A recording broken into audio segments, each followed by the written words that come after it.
भगवान कृष्ण ने अपने बचपन में कोई राक्षस को हराया था। आखिरकार दृष्टि किसी को भी हराया। इसके बाद मथुरा के लोग बहुत शांति से रहने लगे। संदीपन मान नाम का एक खोज था। वही जानते थे कि भगवान कृष्ण भगवान का सर्वोच्च व्यक्तित्व है। यही कारण है कि उन्होंने भगवान कृष्ण से अपनी बेटी को वापस पाने के लिए कहा, जिस पंचजनिया ने मार डाला था। संदीपन मणि ने भगवान कृष्ण की मुहिम के बारे में सुना था कि जब भगवान कृष्ण किसी को हराने से पहले मथुरा में आए थे तो भगवान कृष्ण ने अपने महान भक्तों को पुरस्कृत किया था। भगवान कृष्ण ने मथुरा में एक दर्ज की ढेर सारी संपत्ति और धरती पर खुशहाल जीवन तथा फिर वकंठ को इनाम दिया। भगवान कृष्ण भगवान बलराम और उनके मित्र के लिए सुंदर पोशाक बनाने वाले दर्जे से भगवान कृष्ण बहुत प्रसन्न हुए। एक अन्य भक्त एक फावल की कांठीवार भी बहुत सारी समृद्धि को इनाम दिया गया। फिर कब्जा नाम की एक कबड़ी सीधी हो गई और बहुत सुंदर हो गई क्योंकि भगवान कृष्ण ने उसकी मदद की थी। वही भी बहुत खुशी और अमीर हो गई। जब कोई व्यक्ति भगवान कृष्ण से मदद के लिए प्रार्थना करता है तो भगवान कृष्ण मदद करता है। ये सब याद करके संदीपन माने ने भगवान कृष्ण से मदद मांगी। भगवान कृष्ण और भगवान बलराम जी भगवान कृष्ण का ही एक अंश है। अपने रथ पर सवार होकर तुरंत समुद्र की ओर चल पड़े।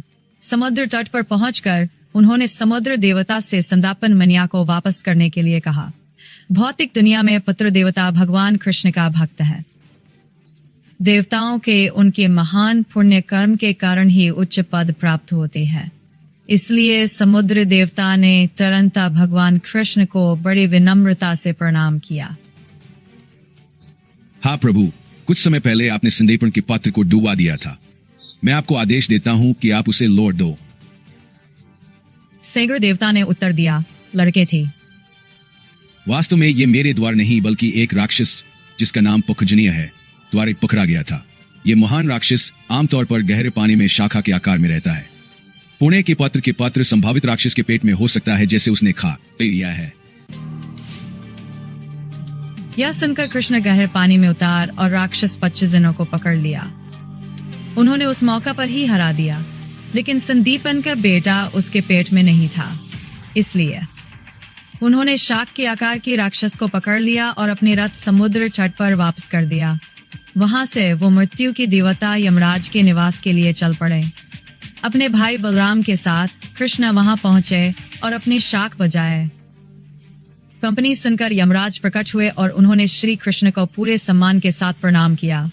यमराज समझ गए कि कृष्ण और बलराम कौन थे और इसलिए उन्होंने तुरंत भगवान को अपनी विनम्र सेवा प्रदान का। कृष्ण और बलराम हर जीव का हृदय में रहना वाला महात्मा है। वो स्वयं विष्णु है। जब यमराज ने भगवान को अपनी सेवाएं प्रदान की तो श्री कृष्ण ने उनसे संदीपन के पुत्रों को लूटने के लिए कहा। मेरे निर्णय का सर्वोच्च मानकर आप तुरंत संदीपन के पुत्र को लौटा दीजिए। यमराज ने बालकी की भगवान को लौटा दिया और कृष्ण तथा बलराम उसे उसके पिता के पास ले आया। आपने मेरे लिए बहुत कुछ किया है। अब मैं पूरी तरह से संतुष्ट हूँ। आपकी बहुत बहुत धन्यवाद। कृष्ण और बलराम तुरंत अपने रथ पर सवार होकर घर लौट आए। वो हवा की तरह बहुत तेज गति से यात्रा कर रही थी और बादलों की टूटने जैसी आवाज निकल रही थी। मथुरा के सभी निवास जिन्होंने लंबे समय से कृष्ण और बलराम को नहीं देखा था, उन्हें फिर से देखकर बहुत प्रसन्न हुए। वो ऐसी आनंदित महसूस कर रहे थे जैसे किसी व्यक्ति ने अपनी खोई हुई संपत्ति वापस पा ली है। अधिक जानकारी के लिए कृपया श्रीला प्रभुपद द्वारा संस्कृति से अंग्रेजी में अनुवेदित कृष्ण पुस्तक पढ़ी।